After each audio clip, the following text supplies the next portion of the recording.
Right, today we're going to look at Learning Outcome 3.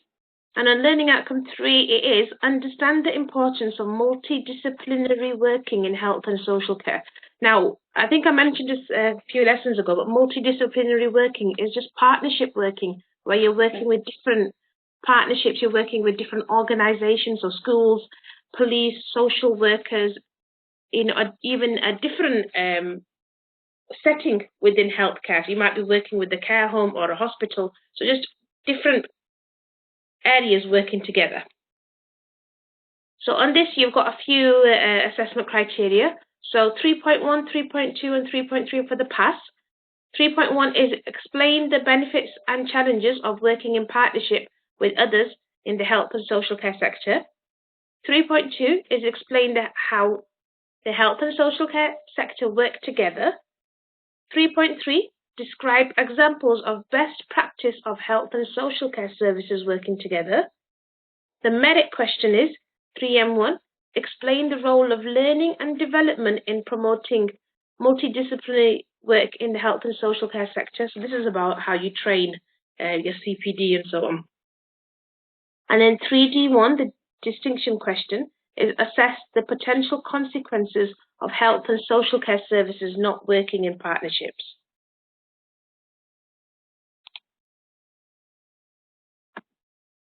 So we've got a few slides that I'm just going to do an overview on. Now, the first few slides just actually give you an understanding of what partnership working is. It's just an introduction, to be honest, on here. So partnership working has been a recurring topic in the public policy for the past 40 years. So there have been a lot of variants of partnership working. You know, there have been like single, fully integrated systems. So there have been a lot of differences, and they've, enhanced a lot and developed a lot through the years. So partnership working can,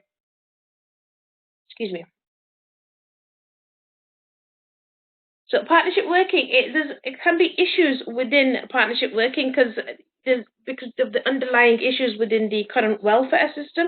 So there needs to be a way that you can differentiate between these. So when we go into health and care, we need to be able to know how we're going to do partnership working, who we need to work with, what sort of needs are there that need to be differentiated with. Now, when we were, I'm quite out of it today. So developments in partnership working started happening in 1997. So this is when Tony Blair actually won with the Labour Party at that time. Now, Tony Blair actually promised a lot of things at that time. He wanted to do a really big reform of the NHS, and this was one part of that. So partnership working has been really beneficial, and every constituency that has come after that has kept it on and developed it as it's gone on. Now, the delivery of services needs to be focused on partnership working, but it's not only between health and social care, but also for the service users themselves. Now, we had something called a white paper, and this was done by the Department of Health. It's called the Shifting the Balance of Power within the NHS. Now, this was done in 2001. Now, this actually set out the needs where you're not just doing partnership working, but you're actually taking into account what your service users need, what the needs and requirements are, and how you can actually go around to fulfilling those needs and requirements. So this set out an implementation strategy for the NHS, but the stress seemed to be more on the health side rather than the social care side. So the social care side was just sort of getting left out a little bit. The health care side was seen as more important. But now there's an emphasis on joint working across all different partners so that you can actually get in touch with the health side and the social care side equally. Now, there's been a development of services, and this is called a Health Improvement Modernization Plan, HIMP for short.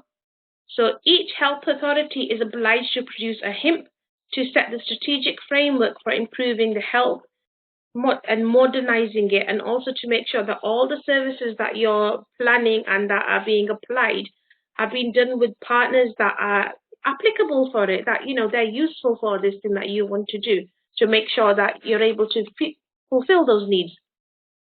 and services there.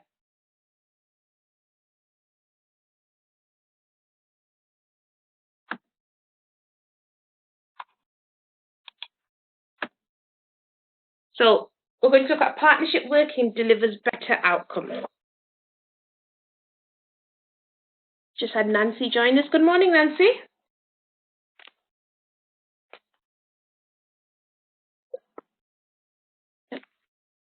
She's here, that's good.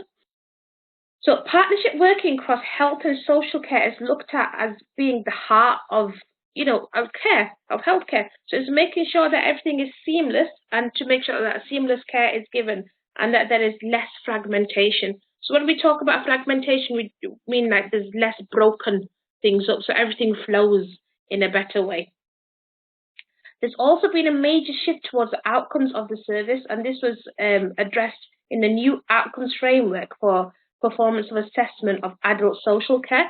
And there are some points that have come about because of that. So the outcomes of professionals are, so the first point here is professionals involved in partnership working report that they enjoy it and they find it rewarding and stimulating.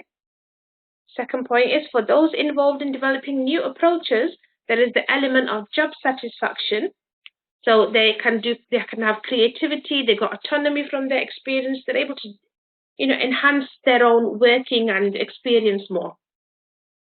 And then some studies were done, and these two studies explored partnership working within the context of health and social care. And what they found out from these studies that they did from people that work in partnership, they found that the people that were working there were gaining more confidence among other professionals. They had improved relationships and, with those professionals and also with the service users and their family members. So it shows that it was quite beneficial all around.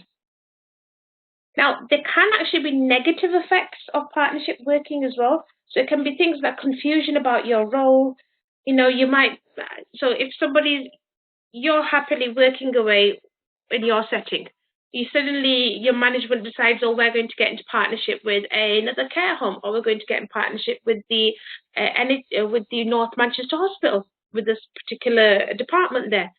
You might have somebody coming in and you might already be doing that role at work. So there's going to be confusion if they're coming in to do this, but I'm already doing this. What am I supposed to do? So that can be quite worrying. There can be change is also difficult. So there can be questioning about the staff. The people that work there thinking, am I going to be part of a job? What am I meant to do? This is really confusing. Are the systems changing? So a whole load of issues that have come up about it. People worry about what their role might be in the partnership working, but also even though that there are these issues, there's been some other good points that have come out for service users. So even though your colleagues or the staff members that work within a particular care home or within a particular setting, even though they're worried about what their role might be, they might feel that they're going to get demoted. They might be in a management position, then they feel, oh, I might not be able to do this anymore. I might get put down into a different role instead. So even though they've got those issues there, the outcomes for service users have been improved. So it shows that multi-agency working has improved the services for the service users. Now, people are able to get together, different partnerships can get together and do case reviews, and they can plan needs for the actual patients in a much better way. It can be an all-round focused thing rather than having different services doing different appointments. They've seen that working together actually makes a better and more seamless care for that service user. It's also been found that you get better access to services and that for the service users, they're having more early preventative or intervention focus happening a lot earlier than they might have been noticed at another time. So because you're already within the service, you might have somebody seeing that, oh, this person actually needs some help with this particular point in their life. They might need some housing issues. They might have something that they need to do for healthcare. So they are getting noticed a lot quicker and they're getting the care that they need given to them. in a much more smoother and less fragmented way.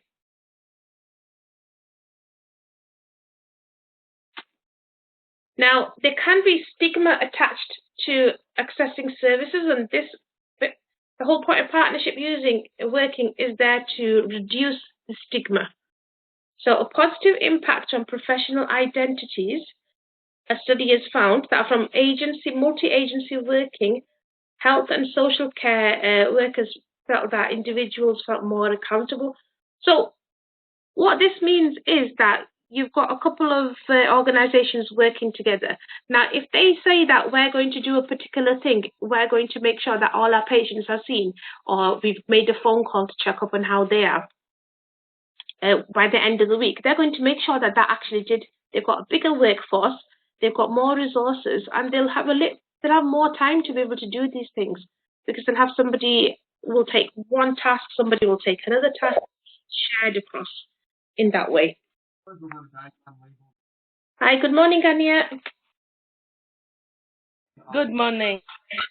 So you've not missed too much. We've just starting off with the introduction. So we're just talking about partnership working. We're not actually on to the points yet, but we will be soon. Okay. Thank you. You're welcome.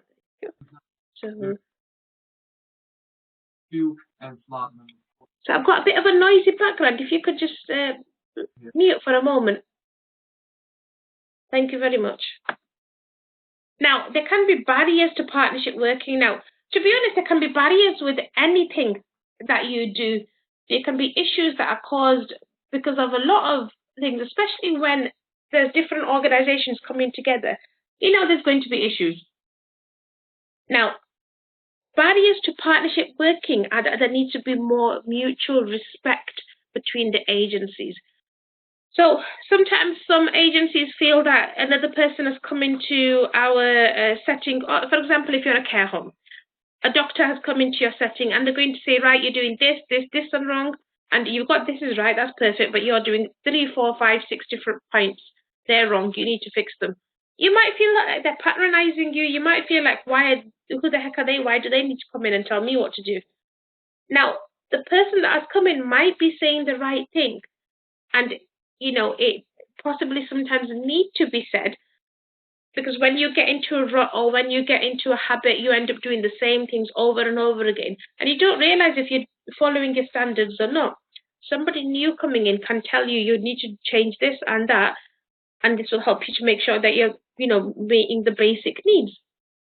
But you might not like it, your setting might not like it. So there can be a bit of an issue between mutual respect, or you're thinking that, why is this person even here? Now, there might also be concern about the level of recognition of the care home that the people within the care homes play in managing and identifying subtle changes in older people's conditions. So what this means, it might work into a power dynamic. So one healthcare organization might think that we're more important, we've got more power, we've got more experience. But another healthcare organization might say, like, no, actually, we know what we're talking about. We're doing everything right. So there can be a struggle within that as well. So there actually needs to be an emphasis on building good quality relationships. There needs to be trust between the agencies and equality in the relationships for this to work well. Now, if you're going to do joined up working, it's important that all the paperwork. So if you're working within 2 different organizations and you're using different systems, it's going to be really difficult for you to figure out what you're doing. But if you have a shared communication system or shared software programs, then you're able to keep things updated in a much easier and smoother process. It'll help you to share education and training. So another organization might have somebody who is quite an expert on a particular topic or a particular procedure. They could share that information with you. They can share that knowledge with you and train you.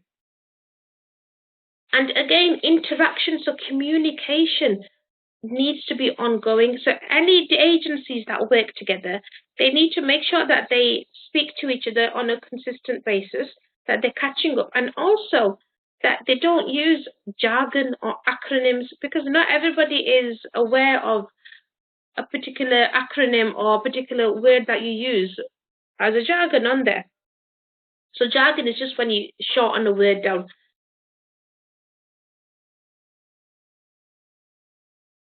So that was just the introduction. Is everyone okay with that section that we've gone over? Yeah. Fantastic. Brilliant. Now, 3.1 is explain the benefits and challenges of working in partnership with others in health and social care sector. Now, these next few slides, we're just actually going to talk about what the benefits are, what the challenges are, and so on.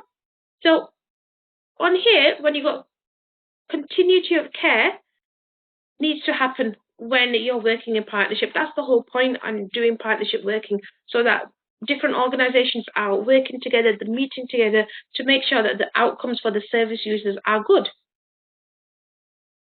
So it's when we do continuity of care, it needs to be of a good quality and standard.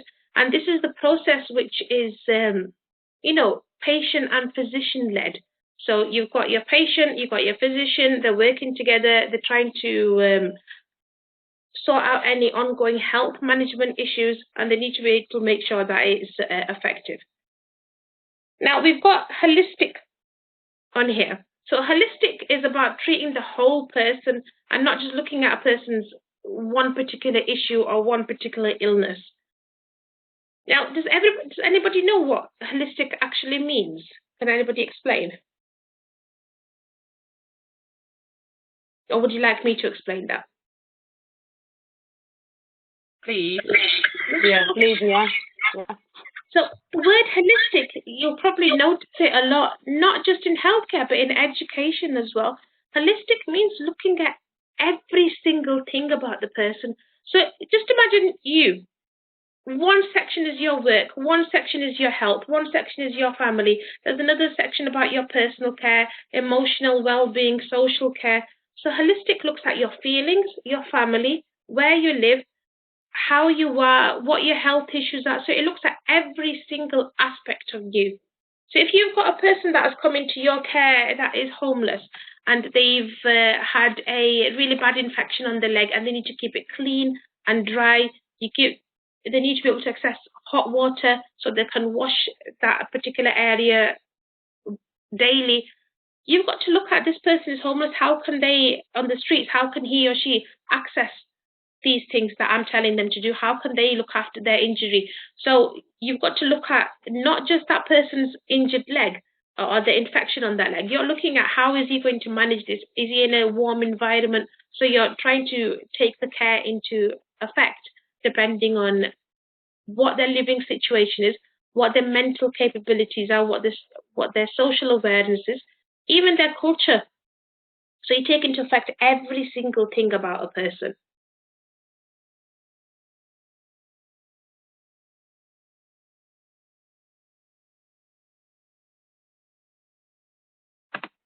And then we've got challenges over here.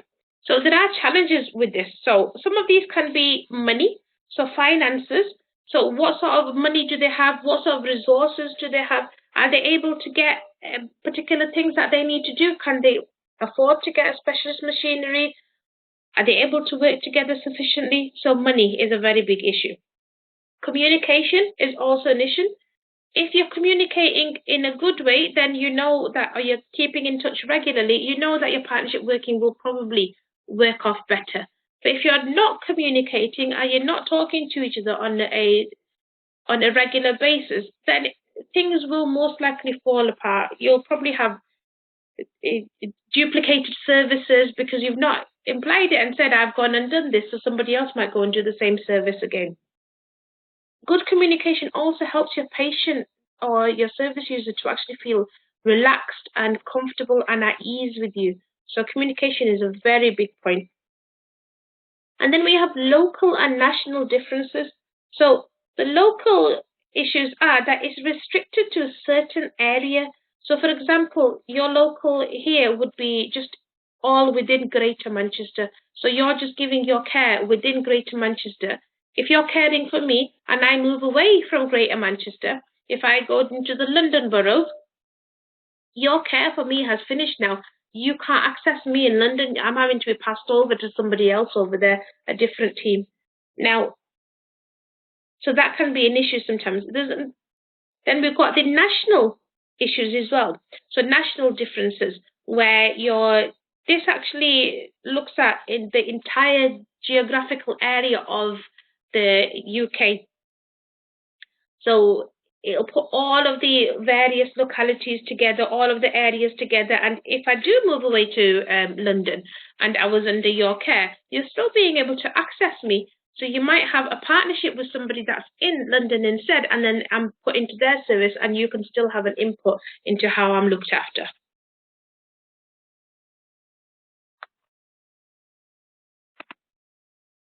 So that was just looking at the benefits and challenges of working together. So we looked at some benefits, at how we look at everybody look at the whole holisticness, how we use resources, that we can mix resources together, we can share things, share time, share experience to make sure that we're actually looking after our patients in a good way. We've got continuity of care. Then we looked at challenges, which is money, communication, and also depending on which area you're in. So is everyone okay for that section? Yeah. Yes. Brilliant. So we're going on to 3.2, explain how health and social care sector work together. So partnership working in health and social care actually brings together different organizations.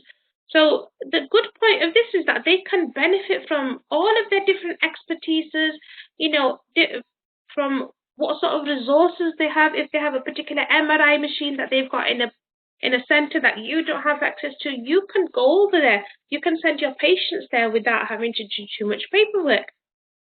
You can do power sharing and goal sharing and objective sharing. So that just means that you've got everything that you're working together. You can share all that responsibility with each other. Now, the goals of partnership working is to enhance the efficiency and quality of service provision.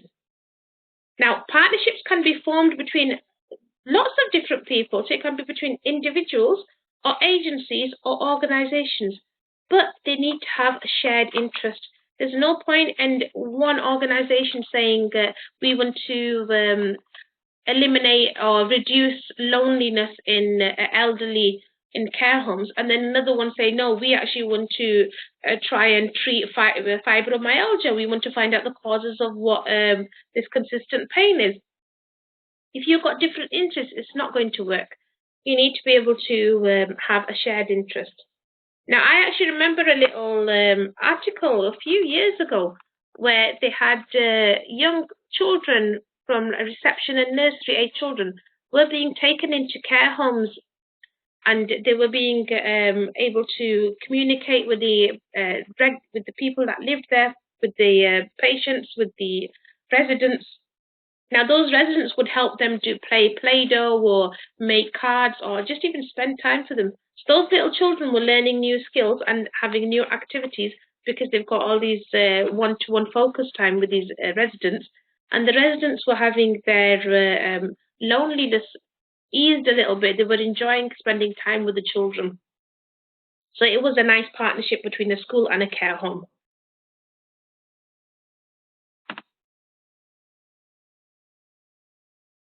Then we've got multidisciplinary team. So again, that just means partnership working. So multidisciplinary is a government initiative to encourage cross-professional boundaries and support organizations to work together as one workforce. So professionals are being encouraged to recognize the benefits of working in partnership in order to provide a more consistent service for the individuals. And then the MDT, multidisciplinary team meeting, they do monthly meetings and they bring together all the staff that have the knowledge and skills and experience, and they do it so that they can share their knowledge, share their expertise, so that they can deliver high quality services to the patients. Now, the last point in this one is the legislations. So legislations for partnerships, these are the legislations that cover partnership working. So the Health and Social Care Act of 2012, Working Together to Safeguard Children, the Care Act of 2014, NHS Act of 2006, and then the Local Government and Public Involvement in Health Act 2007. So is everyone okay for this section? We're going to go on to 3.3 in a moment. Yeah. Okay. Yeah. So 3.3, this is the last past question. So describe examples of best practice of health and social care services working together. So on this little section, we're just going to talk about how different teams work together, what they do, how they look after the patients, and just an ideal situation on here. So community mental health teams, so they're also called CMHT. So they support people who live in the community who have complicated or serious mental health problems. Now they've had a multidisciplinary assessment, so lots of different partnerships working together, and they do treatment and care of individuals with severe enduring mental issues from 16 years of age up to 70 years of age. So they focus on people who are between 16 to 70. And these people will have been diagnosed with functional mental health problems. Now, the community mental health teams are there for people who suffer from mental illnesses, so things like schizophrenia, or they might have an affective or complex personality disorder, so they're there to support them. Now, this also includes people who have autism, so depending on what sort of spectrum they are, what sort of scale they're on, and they're there to be able to help that individual person to, especially if they've got a substantial disability or if they've got an issue with resulting as from an illness, or they're not able to care for themselves independently, they're there to help them to look after themselves, to give them the care that they need, and also to help them sustain relationships or even a job. Now, they also provide outpatient services, so they include specialized outpatient services for children, elderly, and individuals who are chronically mentally ill. And then also people who have been discharged from the system, they'll still look after them. So now the CMHT, they actually work together with psychiatrists, psychologists, community psychiatrists, so nurses. They'll work with social workers and occupational therapists. They'll also work with schools or colleges depending on what the age of the particular person is that they're looking after. So this was an example of the CMHT, so Community Mental Health Team, and who they look after, why they do it, and who actually supports them. And there's a number of people that they actually work with to have that support.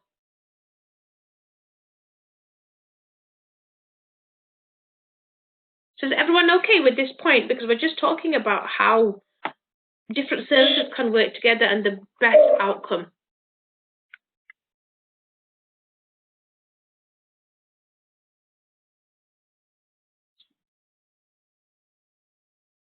Yeah. Yeah. Brilliant. To be honest with this, you can actually change the setting of who it is. It doesn't have to be the community mental health team. It can be the oncologist department within a hospital. They work with GPs and social workers, or they work with schools. It can be, you could change that title and just apply it to other services as well. Now, 3M1 is explain the role of learning and development in promoting multidisciplinary work in the health and social care sector. So we're just looking at learning and development over here and how it's actually promoted, what we do to make sure that we stay up to date with our knowledge. So it's there to help you, educate you, to mentor you, so they're there to make sure that all of the workers that are within them are able to go on to continuously developing themselves, so that they're continuously being able to enhance their own learning. So you might want to do long or short professional courses, or you might want to look at different skills, you might want to observe someone. Everything you do is part of learning. Now, another way to promote multidisciplinary work is you exchanging ideas between different departments or between different services. So you might have a particular person that is puts in IVs, and they have a particular technique to do it. It's fast, it doesn't hurt as much. You might want to go and learn, how do you do? What's your particular trick? Do you numb the arm? What do you do? And then you're learning from each other. And then you can also have good leadership within this. Now, the good leadership will actually help you to work better together. They'll be able to sort out any problems that might come up. They'll be able to educate people on what sort of problem-solving skills that they can do, how they can sort things out, especially if there's ever an emergency. And then it's there to also promote partnership working, so by teamwork. So when you're working as a team, you're going to be more effective. You're going to share your duties. You're going to be able to see a lot more people. So you've got more diligence when you're working, and it's a lot more effective as well. Now, mentoring on here. We've got coaching and mentoring. Now, there's a difference between these two. Now, coaching is when you might start a job and you've gone in, it's your first day, and you want to learn about a particular set of procedures or policies that one setting does. You might be paired up with one person for a week or 2 weeks, and they might coach you, you might shadow them, you might observe them, they might just watch you doing certain things. So that's coaching, it's a short-term thing. Now, mentoring is a long-term process. Mentoring is when you've got a person that you're with for at least 6 months to a year to 2 years. So it's a very long-term process. Now, you might be doing your day-to-day jobs basically on your own, but you're always going back to that person to check things. They're coming in, they're teaching you new skills and abilities. So it's a very long-term process that it goes on and on and on. So mentoring is a more in-depth way to learn. Now, mentoring is actually put to use in many health and social care settings, so it helps you to support your career development. So especially if you've been recognised as being particularly good at a particular role that you do, you might be tweaked into going into the management level, or they might be mentoring you to go into to become a supervisor, to go have a step up, to be promoted. So that is a way. So another way to promote multidisciplinary work in healthcare and social care is to do continuous learning and development. So again, like we talked about CPD, where you're doing continuous professional development, it's where you're learning more skills, you're getting more knowledge, and that you're able to just enhance yourself and improve your own knowledge within this. And again, this can be done in a lot of ways. You can read books, look at articles, you can look at videos, attend training sessions, attend courses. So there's many ways that you can actually do this. And then there are roles in promoting multidisciplinary work. So these are here to help to provide training to increase your skills and knowledge. They're there to give you opportunities for joint training so you can share ideas and learn together. They're also there so that if you've got a strong leader who has a particular thing that they do good, then they can set specific goals and they can help you to reach those. So they can be there to assess you, to see how you're going and to guide you in the right direction. Now, all of this was set out in the Health and Social Care, so Safety and Quality Act of 2015. So this is aimed to reduce any anxiety about data sharing. So when we say data sharing is where you're sharing information with each other. So the best practice of data sharing happens when the participants are interested and they're involved and they're, learning and they're sharing their best practices. They're able to meet with each other. They're able to go and learn new skills and techniques. It really helps if you like what you're doing, or if you've got a person that you get along with or you're comfortable with when you're doing this. So it really helps you gain the knowledge you need and also to pass some knowledge on to others as well. You've gone now, you've learned something from one of your mentors, you'll go back into your workplace and you might go and pass on that knowledge or those techniques to somebody else that's working with you, so one of your colleagues. So you're really sharing that information from one person to the other. So 3M1 was all about learning and promoting yourself. So anybody have any questions in this section?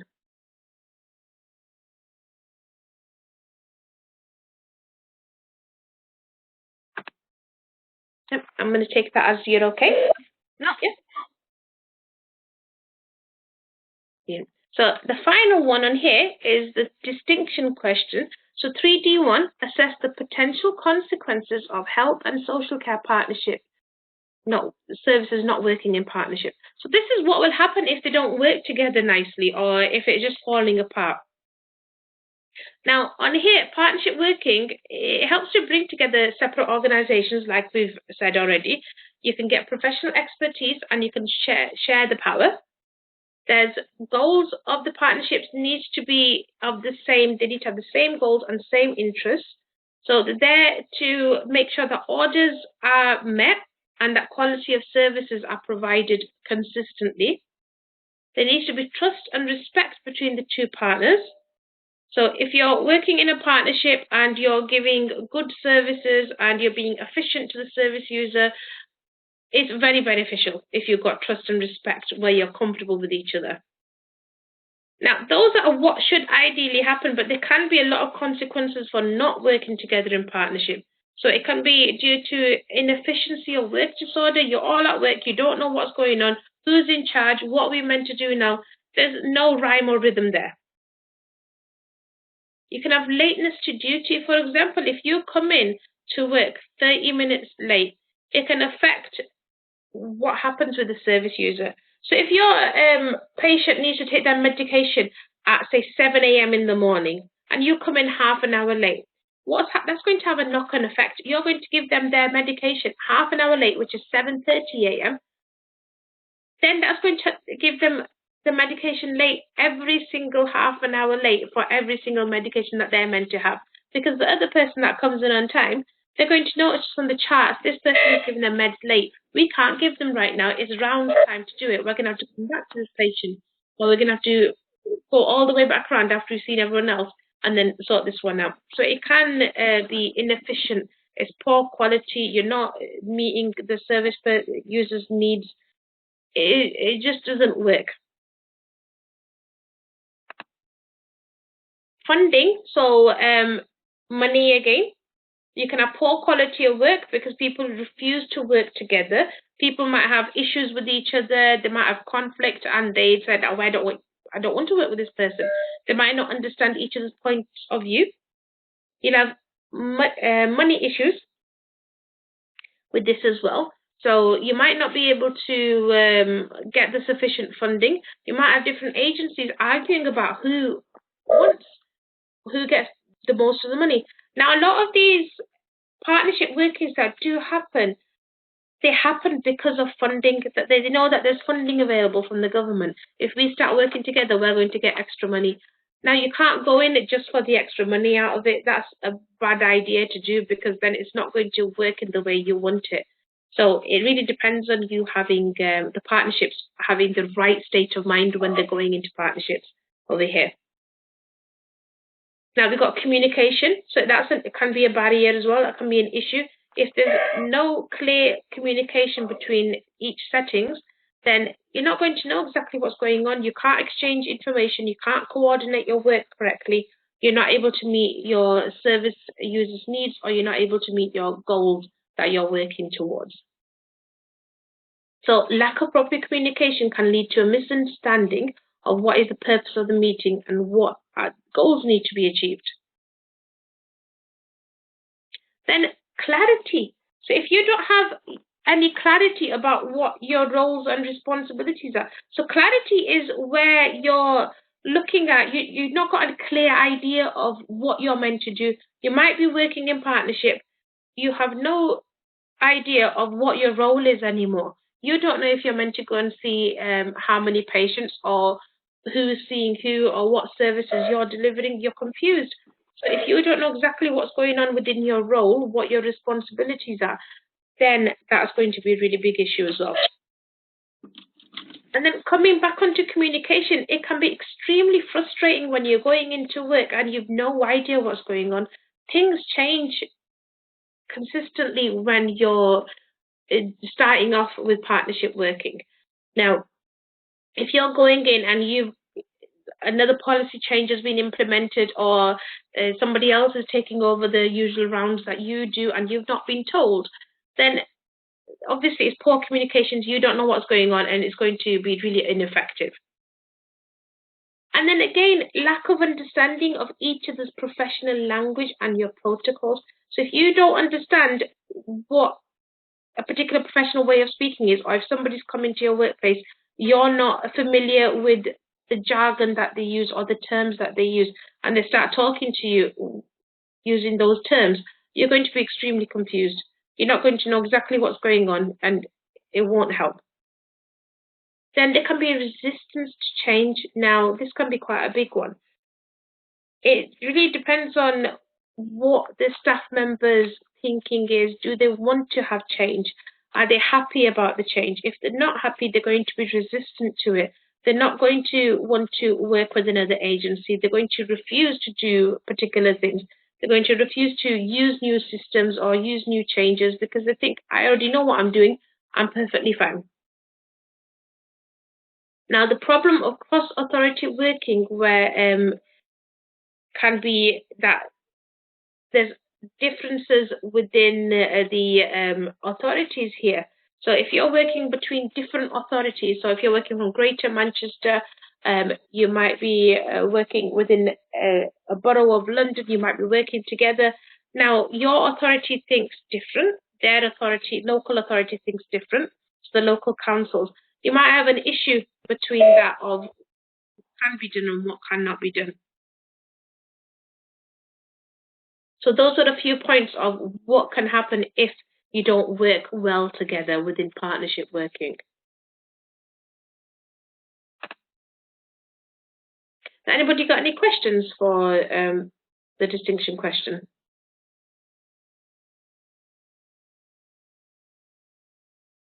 Not for the moment. Okay. So